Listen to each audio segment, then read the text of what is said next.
Hey, it's James from Marketing for Restaurants here, and welcome to episode 125 of Secret Sauce, the restaurant marketing podcast, using the Boston Consulting Group Matrix to improve the profits in your restaurant. Some restaurants are quiet, lose money, and the owner works 70 hours a week. Other restaurants are busy, profitable, and the owners work a few hours a day. What's the difference? They have a secret sauce. Join James from Marketing for Restaurants as he helps you come up with your recipe for restaurant success, your secret sauce.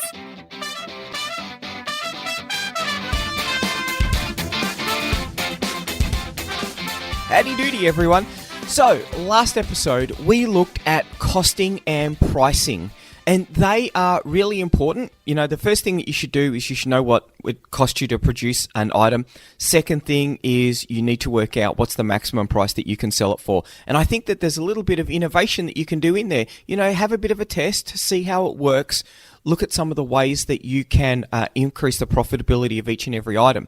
Now, we're going to do some exciting stuff today. We're going to take the information that you've got from the costing process and the pricing process, and we are then going to combine that with your sales data. And with that, we're then going to categorize each and every item on your menu. Pretty cool, huh? What I want you to do is to start thinking of every single menu item that you've got on your menu as being a worker in your restaurant. Now, as it stands, some of those menu items, they're probably working really hard and they're creating a huge amount of value for you. There'll be some that are working really hard, not creating as much value as they could. There'll be some who aren't working it at all, and you know what you need to do with those. But far too often we find restaurants haven't gone through this process in a long time. And it's interesting because there's a whole range of factors that can influence where you want to put items in the Boston Consulting Group Matrix. Now, the one that we're going to use today is slightly changed from the conventional one. This is much more appropriate to a restaurant. So the two things that you need to know is how much profit you make by each item. When we looked at the pricing models, there's a couple of ways that you can look at the way that you're going to price your items to work out the profit margin. Some people do it by percentage. I like to think of this, and I think that when you're doing your matrix, you should be thinking about raw dollars, because you can't pay people on percentage. You've got to pay them in raw dollars. And I think if you look at this in a raw dollars term, it might actually change the way that you think about your restaurant. It might start a fundamental rethink of how you run the business because of the fact that it creates a lot of clarity around where the profitability is, which items are delivering on the profitability that you need. Now, the next thing that you're going to need with this is sales volume. So in a week, in a month, on a day, how many cheeseburgers do you sell? How many Big Macs? How many fillet of fish? Obviously, this is a McDonald's restaurant. How many of whatever it is that you do, chicken vindaloos versus butter chickens, what is it that you're selling and what is the volume of them? So just the raw numbers. Is it 10, 100, 1,000? What you're going to do is you're going to create a matrix. So on and don't worry, I'll have a picture of this in the show notes so you've got an idea of just exactly how it needs to be laid out. For each and every item, on the x-axis, you're going to have the profitability. So, you know, whether you make $1, $2, $5, $10 profit for each and every item, you'll be laying that out there. And then on the y-axis, the vertical axis, we're going to have how many of them do you sell. So in a month, and a month's probably a good, you're going to get a good statistical amount of data for a month. How many pieces of flake do you sell? How many minimum chips? How many potato cakes do you sell? So you'll have a chart and you'll have items laid out all over the chart, and you'll be able to see which are your high selling items and you'll be able to see which are your high profit items, as well as the ones that don't sell too much and the ones that you don't make too much profit out of. And then what we do is we cut the chart into 4 sectors, and each of those sectors has got a different name. And what you want to do is start treating each of those menu items in a different way. So the first one that we're going to look at is the items that you sell a lot of and that you make a lot of profitability out of. These are the ones that we call your stars. Super important. These are the backbone of the profitability of the restaurant. Now, a couple of things that you're going to be thinking about is what is the percentage of items that you have in the star category. It might be a portion of the chart that's actually doesn't have too many items in it. That is not good. And if you're profitable, it shows that you could be making a lot more profitable with a bit of menu engineering. If you aren't profitable, it's going to show you some of the actions that you can start taking to move those items up and to the right. That's what we want to do. We want to increase the volume that you are selling, and we want to increase the profit per item that you make. Now, every now and then we go through this process with restaurant owners, and it's really interesting because people say, well, what should I do with this? And the important thing is when you look at your matrix and you're now looking at the stars, and you might have, only a quarter of them in there. So we're going to go through some processes about how to move items up and to the right. But the big thing is that you want to be making the amount of profit that you're making on your stars in a good menu process, in a good menu engineering process, because you've got to remember, we are doing menu engineering here. So we're going to try and change the way that all of these products relate to each other. What you want to do is to turn the amount of profit that you're making in your stars, potentially, you could be making that with your dogs with a few tweaks so that the baseline, where that center point is, you can move that up and to the right. So you might be able to fundamentally increase the volume of items that you are moving. And you might be able to move fundamentally the profitability per item. The stars are the category that you have the least amount of work that you need to do with them because you're already selling quite a few of them and you're also making really good money off them. So you can do things like look at the cost of the ingredients, maybe do a better job of getting your front of house team to recommend it, maybe make it more prominent in the menu. But you probably don't want to mess with it too much because that's the backbone of your profitability, and that's really cool. So what we'll do is we'll move on to the areas where there is a bit of work. And the first one that we want to look at is your puzzles. These are the ones that are high profit, but they're low sales. People just don't order them. And so there's a couple of things that we want to be thinking about here. And the first thing is, and I know that there's a lot of people who go, oh God, James is talking about this again. I hate this so much. But you know what? At the end of the day, it is what it is. How Instagrammable is the item? Is this something that people are going to go, they're going to take a photo of and say, I'm eating this now, look at me, this is epic? Because they're the kind of things that will drive people to come in and they're going to say, this is what I want to have. So, remember the old saying, people eat with their eyes. Making an item more Instagrammable can make a big difference in the volume of that item that you sell. The other thing is, what is it that you're doing to help that item to stand out? How is it placed in the menu? And we're going to talk about menu design a little bit later. It's important to work out, though, where each one of the menu items sit in your BCG matrix so that you can work out the ones that need a little bit of help. If you've got an item that is highlighted on the menu and you sell a truckload of it, what happens if it's not highlighted? Maybe then people are still going to order it just because of the word picture makes it sound completely epic. That's great. And it means that you can then put a photo and a glorious story about something that you're not selling quite so much of, but you do make quite a bit of profit out of, to once again increase the volume of those ones that you want to be trying to increase. Do the front of house team know that this is a high volume item? I have been in restaurants before. I like to say, so what would you recommend? And I always like to try and work out whether it's just a genuine recommendation from someone who might be their first night there. This sounds nice. Or you could try that. The next step up as well, we sell a lot of these. These seem to be really popular. Or the thing that I love, okay, so the chef cooked this tonight for us before we started service, and I've got to say it's completely amazing. My favourite day is Mondays because that's the day that he cooks it. And of all of the things that we do here, we sell quite a few of them. It's not our most popular item, but it's definitely my favourite. That is a killer recommendation. Hey, all right, that sounds great. I'm going to try it. So making sure that it's well displayed on your website where people start working out what it is that they're going to be eating. Some people will already have an idea about it. Have you talked about all of the benefits of it? Is it gluten-free? Is it vegan? Does it come from an ethically sourced organic producer? What is the story behind it? How are you getting that story out there so that people can make a better, more informed decision about what it is that they want to eat? Could you do some maybe combining? Could you come up with some sort of offer? Could you add in some sides that would make it a little bit more palatable for people to do it? So, and it's interesting when you look at burger restaurants, some of them will include fries, others it's a side that you need to get. Interesting to see how you can play both sides of that to work out which one works best for you and your customers as you try and increase that profitability.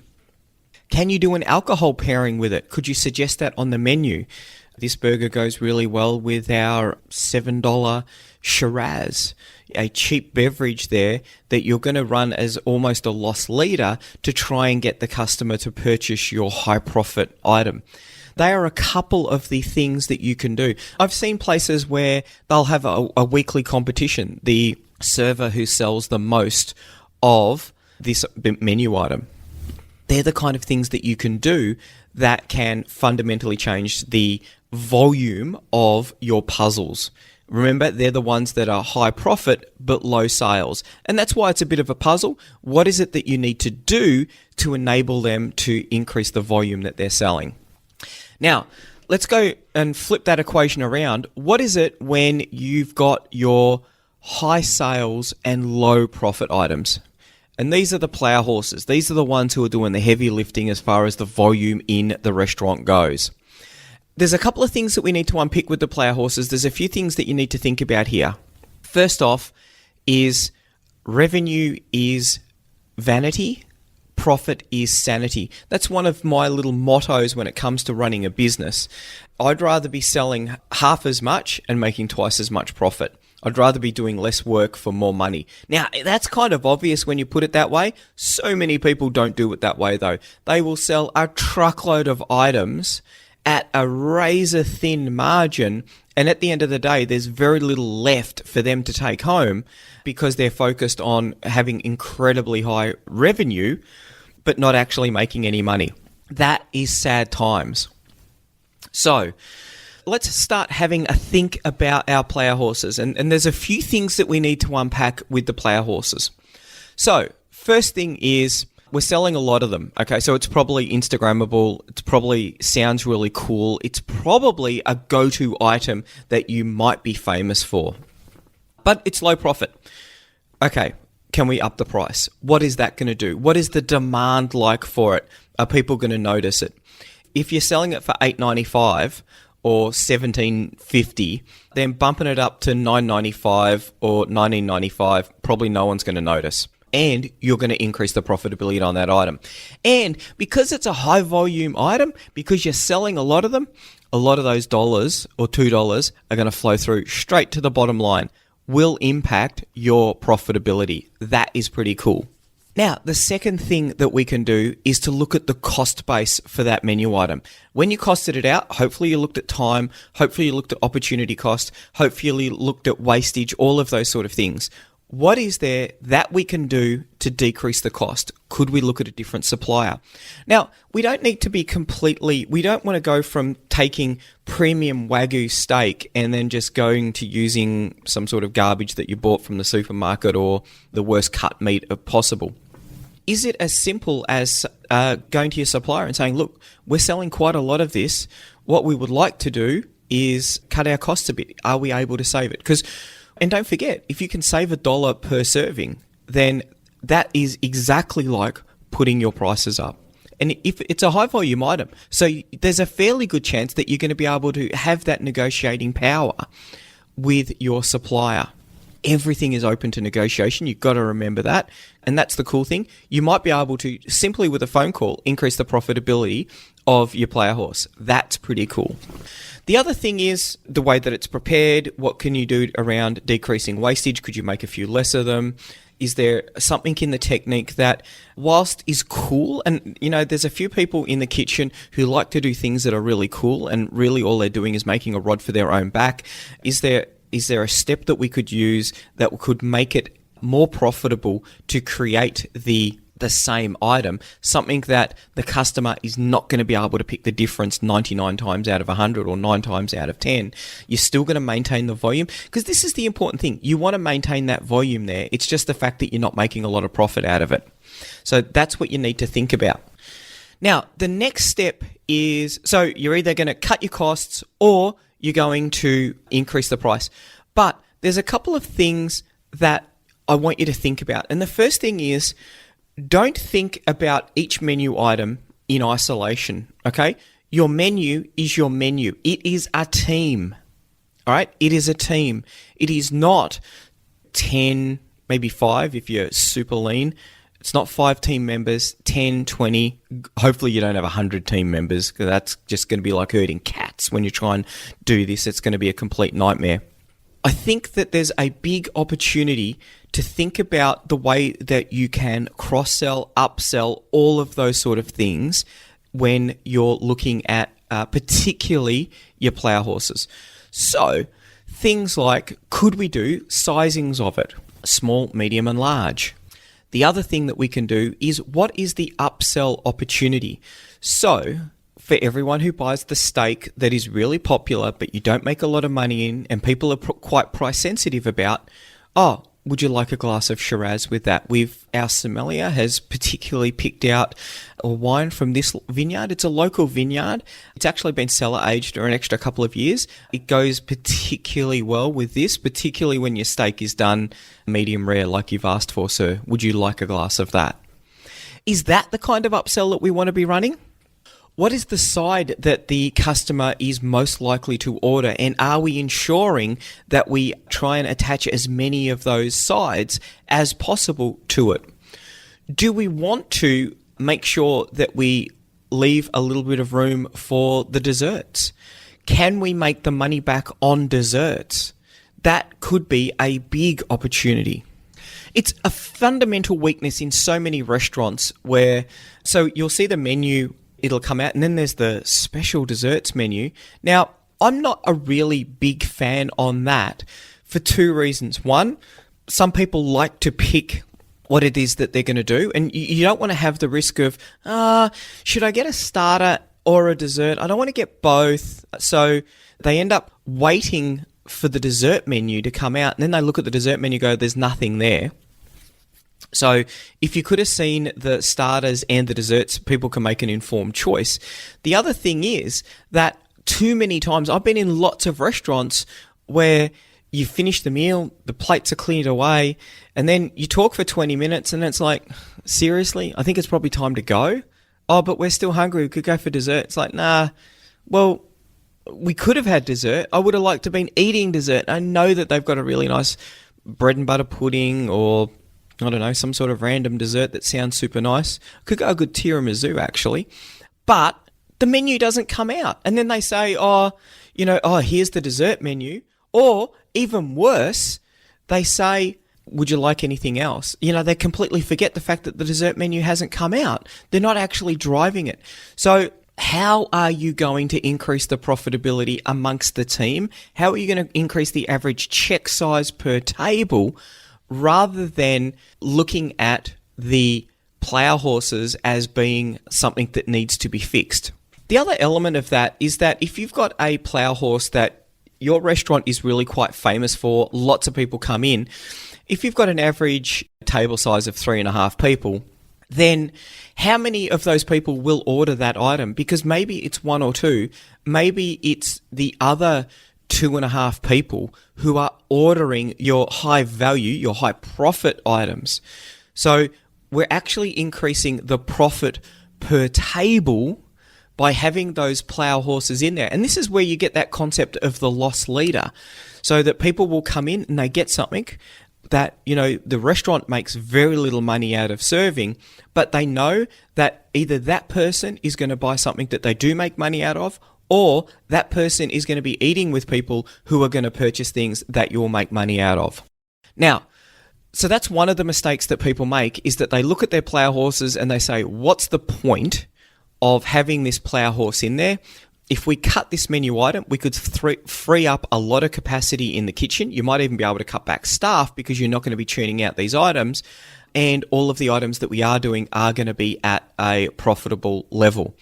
So the first mistake is that people miss out on the upsell, cross-sell, and average table size of profit. The other issue is that they miss the fact that long-term customer value is really important. And in all of the restaurant BCG Matrix analyses that I've seen, very, very, very few people ever think about long-term customer value. For me, coming from an entrepreneurial kind of background, LTCV, that's where it's at, baby. This is the fundamental thing. Cost to acquire a customer, long-term customer value. If you've got one that's cheaper than the other, then you're in happy days. If it's the other way around, then you're in struggle town. So long-term customer value. If you've got a restaurant where you've got some customers who are worth over $5,000 to you, then you're probably highly profitable. And as soon as I say $5,000, most people go, oh, I'm not fine dining. Okay, that's fantastic. I've been to a Linear twice. I haven't spent $5,000 there. With the crappy Aussie dollar, it's close-ish, not quite. But I don't know if I'll ever go back there. I probably won't go back there in the next couple of years. It might be waiting for the next chef or the next major revision of the menu before I go there. It's probably unlikely that I'll be a $5,000 customer to them. I certainly won't be in US dollars, which is what they'll be tracking in. If I had a corporate account, then maybe I could be a $5,000 customer.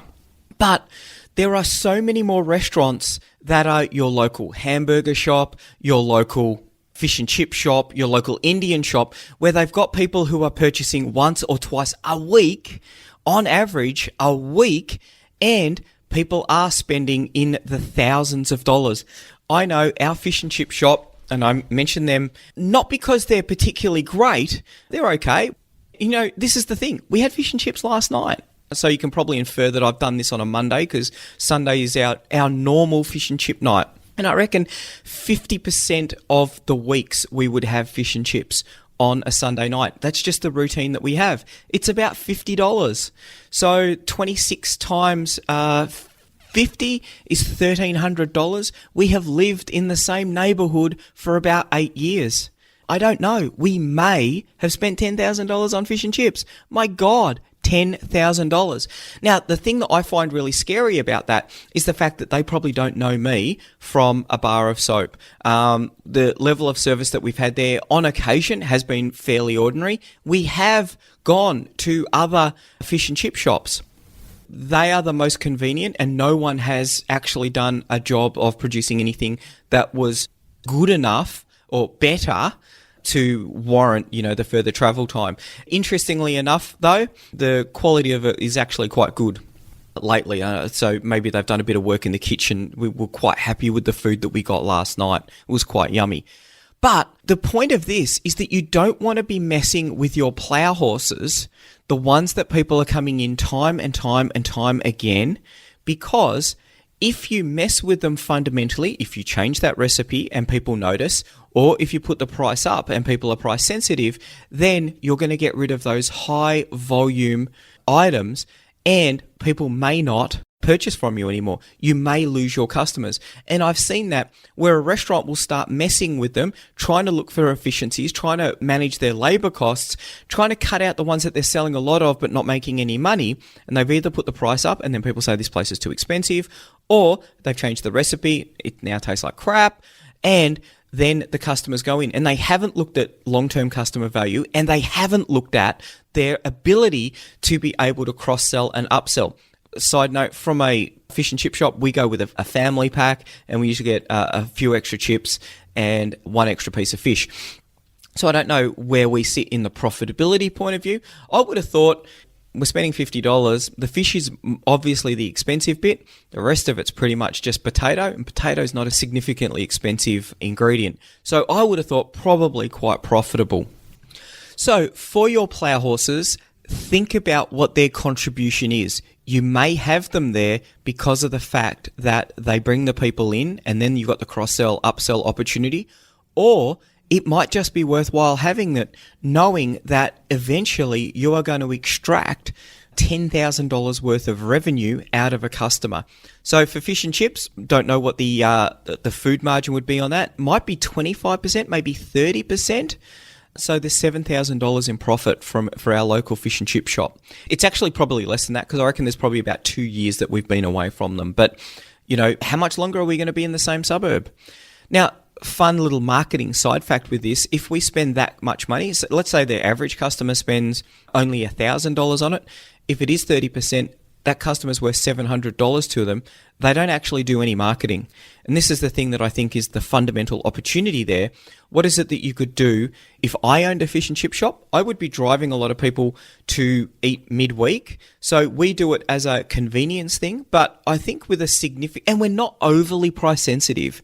If we were price sensitive, potentially we could be moved to a midweek fish and chip night that becomes a habit with a little bit of pricing stimulus.